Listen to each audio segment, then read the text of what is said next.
The interest of probability had grabbed my attention, and later I created the first printed work on calculus of probabilities.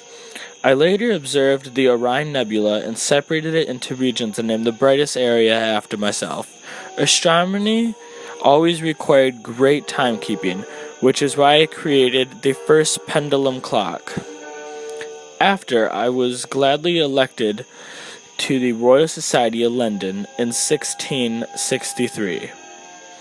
In 1670, I explained how wave theory can also be responsible for the laws of geometric optics. Although none of this was relevant at the time, it is today. In 1672, I was honored to be the president of the Royal Society of London.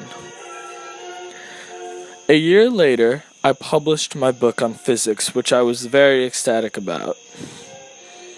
And later, 2 years later, in 1674, I designed the balance wheel and spring assembly, which helped create a more reliable portable watch and can be found in some watches today.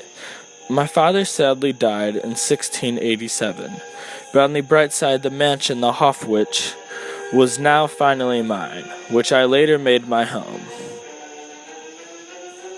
The Hofwich was incredibly amazing.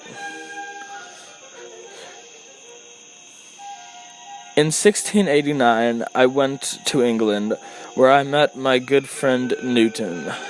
I also met other very outgoing people in astronomy, including Boyle.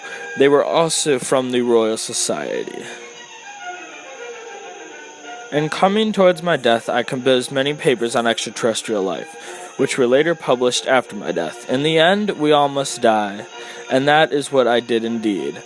On July 8th, 1695, I died where I had been born, in The Hague, and was buried in the Grote Kerk.